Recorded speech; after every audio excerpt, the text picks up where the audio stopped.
Ty ideš so mnou, prestaň. Takže ahojte, vítajte pri ďalšom vlogu. Nachádzame sa zase na letisku a momentálne čakáme na let do Šangaju. A tento vlog by mal byť taký úvodný vlog ku ďalším viacero vlogom. Chcel by som natáčať teraz na týždennej báze, keďže sa trošku nám mení aj s Nikou. To je vlastne, trošku sa nám mení naše bydlisko a teraz na rok budeme niekde inde. Čiže to vám postupne poviem v tom vlogu a tento vlog by mal byť taký úvodný. A vlastne v tomto vlogu hádam uvidíte to, že ako sa dá prežiť 42-hodinová cesta. Vlastne teraz máme let do Šanghaju, letíme Boeingom 787 a v podstate letíme 11 hodín a potom ďalší let máme 12 hodinový, ešte vám nepoviem kam, ale postupne si to ukážeme. Chcem vám ukázať aj v Šangaji, ako vyzerá letisko a ako to tam nejako funguje. Vlastne nemali by tam fungovať žiadne aplikácie ani nič. Máme už vlastne odbavené batožiny. Tá rada je extrémna, čiže a ukážem si aj lietadlo. Prvýkrát letíme vlastne nejakým takým väčším lietadlom, takže potom to bude super. No, tak a už vchádzame do lietadla. Prvýkrát budeme mať taký pocit z veľkého lietadla. Však? Si zvedavá? Ja som zvedavý, aké to je široké proste. Že, či to lietadlo je fakt, že strašne široké, či nie.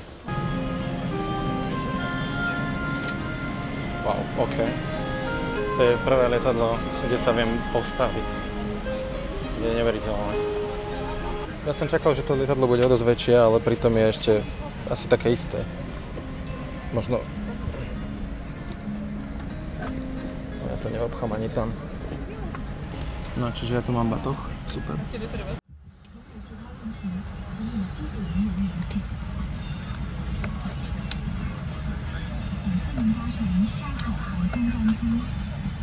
Oj, má klávesnicu.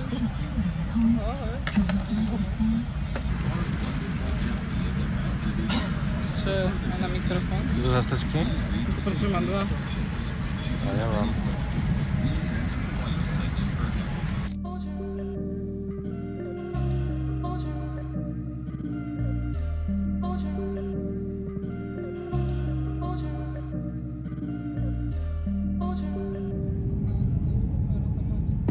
Lietame. 565 km za hodinu. 569. Ako myslíte, že je najväčšia rýchlosť? Podľa mňa by to mohlo dať aj 600. 650 možno. Ešte stále stúpame, to bude aj 700. Typujem, že 700.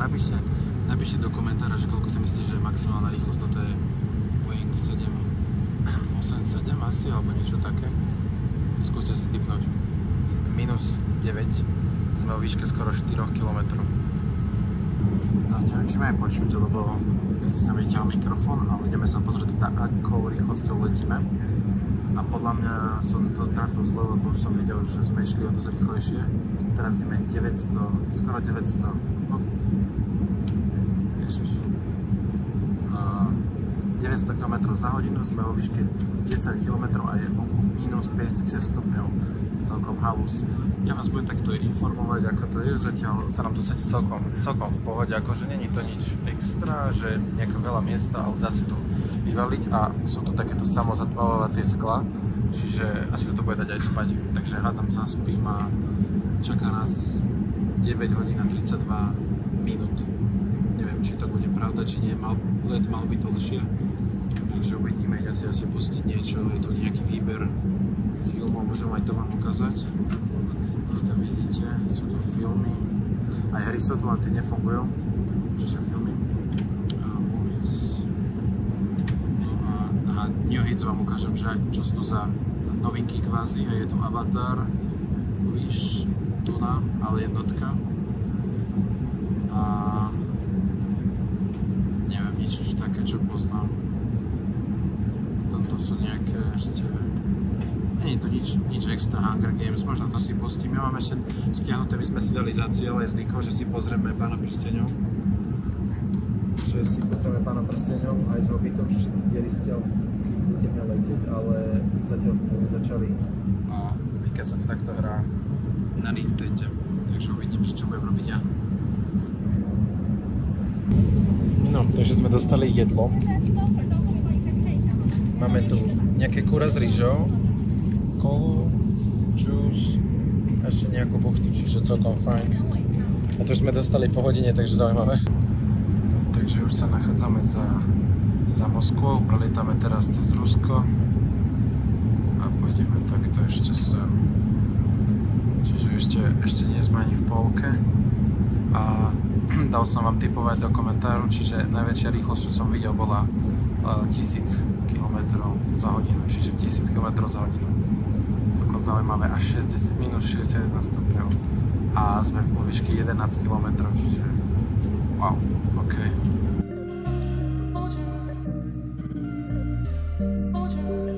2 hodiny 55 minút budeme letieť do Šangaju. Sme už niekde tu. Čiže ešte toto a prešli sme vlastne toto celé. Čiže už nám chýba fakt len kúsok. A 2 hodiny 54. Není to až také zlé sedenie, no len nedá sa tu aj tak vystrať ako a nedá sa tu ani spať. Dostali sme druhé jedlo. Bohužiaľ nám vyšli už len morské plody a tie obidvaja nejeme, takže sníme aspoň ovocie a tu máme také mäso a buchtu. Pristávame.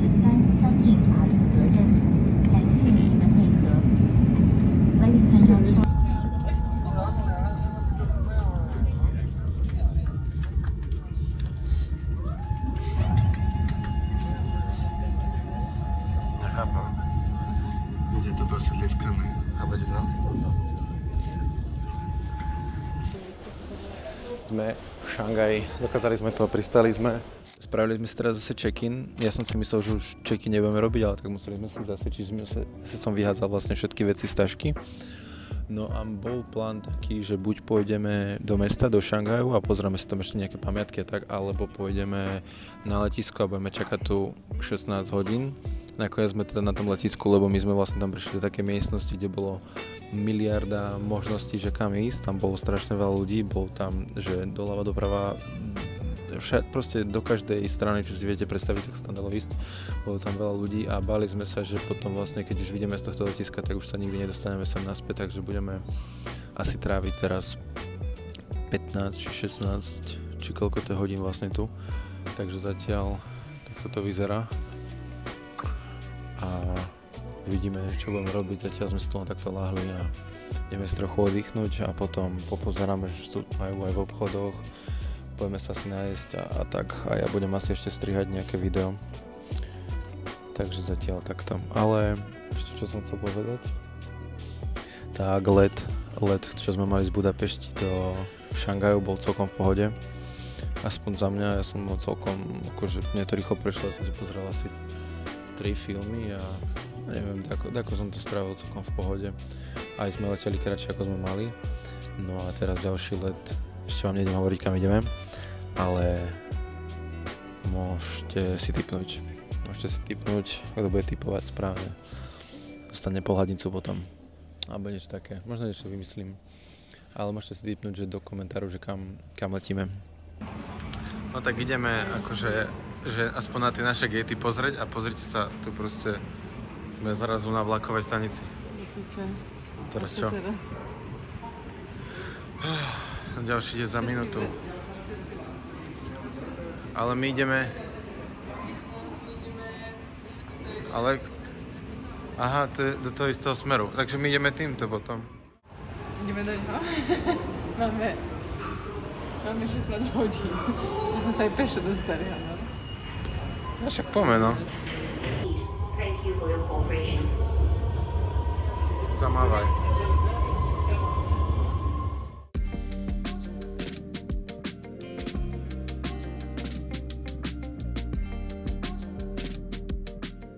Ešte máme 15 alebo koľko, 16 hodín, čo budeme na letisku. Zatiaľ sme sa len najedli a teraz už nemáme čo robiť, takže ležíme a ideme čakať. Takže tak, není tu, akože je to obrovské letisko, ale není tu, že absolútne nič. Není tu nič, iba vlak, málo obchodov a aj jedlo je slabé, aj takto, čiže veľká slabota, podľa mňa Šangaj. letisko. Možno keby sme na inej gate. Lebo sme pozerali, že na... Majú to rozdelené tak, že vlastne vy keď ste v G-čku, tak sa nedostanete do H-čka ani do iných, čiže vlastne ste odsúdení k tomu, že máte len tie veci, čo sú v G-čku.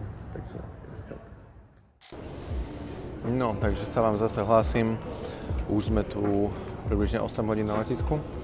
A v podstate nejaké tipy, triky, čo my sme zistili po tejto dobe. Čiže ak náhodou niekto budete mať rovnaký prestupový let v Šanghaji, tak určite radšej zvolte tú metódu, že pôjdete do toho mesta sa pozrieť a nepôjdete na 18 hodín do letiska, lebo akože to je fakt extrém, my tu nemáme už v podstate že čo robiť. Hej, 8 hodín sme sa tu nejakým spôsobom válali, našli sme si tu takéto miestečko, kde sa tu dá fakt, že akože aspoň trochu lahnúť a je to tak mimo ľudí, čiže keď tu nie sú nejaké odlety, tak v podstate sa tu dá pokojne celkom ležať a aj zaspať. Zaspali sme možno tak na 3 hodiny alebo také niečo, čiže z tých 8 hodín sme to celkom vyťažili podľa mňa, čo sa najviac dalo.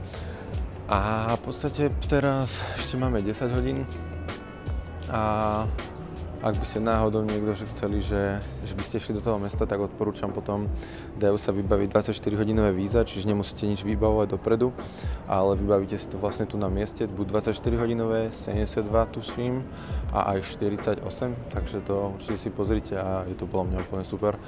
Len potom by som dával bacha, že ak pôjdete potom naspäť na letisko, tak si dajte určite väčší čas ako 2 hodiny, lebo toto letisko je tak extrémne veľké, že keď sa pozriete takto za mňa, hej, tak toto je len proste nejaká malá časť z toho a ja nevidím nakoniec, hej.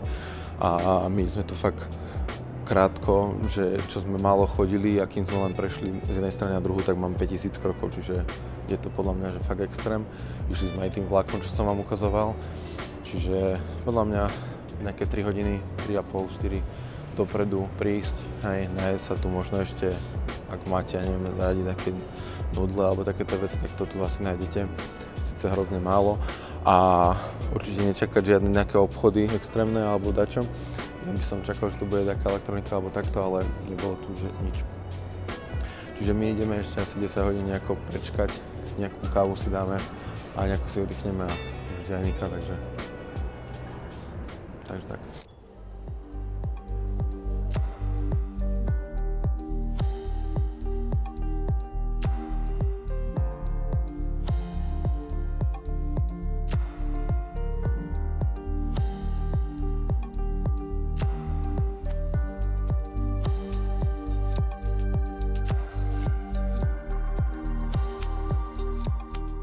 Takže toto je teda náš let, naša ďalšia destinácia. 0010 letíme. Ja už to ukážem. A poviem vám to až potom, takže ak niekto chce, tak nech si to vyhľada podľa tohto. Tak už máme pol 7. Čo? Koľko hodín? Pol 7. Tak máme pol 7. A akurát sme sa išli najesť, dali sme si špagety a nejaké kurácie mäso s hranolkami. A už sa pomaly stmieva, takže už nám to ide tak rýchle, že ten čas aj takto, takže ideme sa najesť a ozvem sa potom neskôr.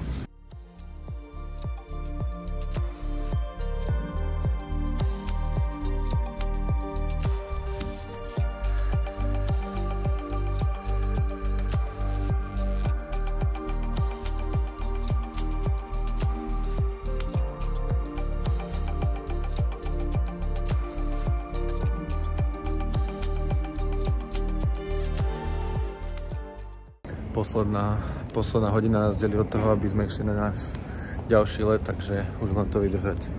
A máme to. Toto je naše lietadlo. Masívne.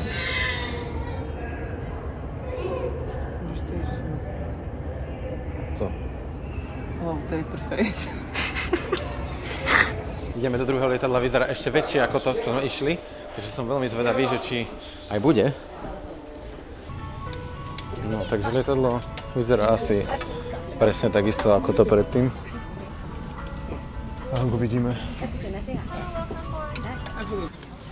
No, a teraz sme dostali vlastne miesto v strednej tej uličke, čiže ja mám aspoň viacej miesta takto a vlastne aj Nika bude mať, čiže uvidíme toto by mohol byť ešte lepší let, ako sme mali. Takže budem vás informovať aj o destinácii, ale až neskôr. Toto tam prestrihnem, akože som to natáčal ja. Že som vysel z okna. Ľudia, toto natáčam ja z okna. Vysím. Aha. A tá kamera to tam má to zlú kvalitu. Fuj.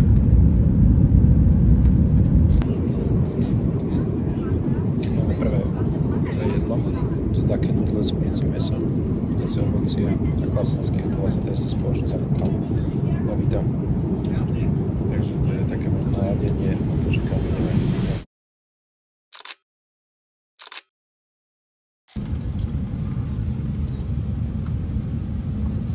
Pustili video?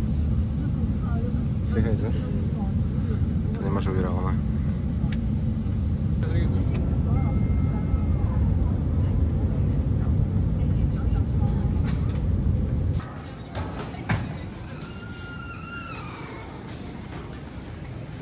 Tak už čakáme na našu batožinu. Už sme na letisku a ešte som vám nepovedal, že kde. Asi, neviem, ja som zabudol, ale ukážem vám to, nebojte. Takže som vás naťahoval až do takej chvíli, že som zabudol natočiť ďalšie videá. Takže čo vám poviem je, nachádzame sa na Novom Zélande, konkrétne v Aucklande. A prešli sme vlastne celým tým procesom, kde sme ukazovali víza, potom sme vlastne museli spraviť taký security, kde nám kontrolovali, že topánky, pozerali nám, že či máme čisté topánky a takéto veci, tam sme museli vlastne všetko deklarovať. Ale to vám ešte kľudne poviem aj v ďalšom videu. Čiže toto je vlastne koniec tohto videa a môžete sa teda tešiť na týždenné, možno na týždennej báze vlogy z Nového Zélandu. Budeme tu vlastne jeden celý rok, lebo sme dostali work and travel víza a celé tu chceme pobehať, pracovať, všetko, takže určite sa máte na čo tešiť. Takže na tento vlog to je všetko. Čaute.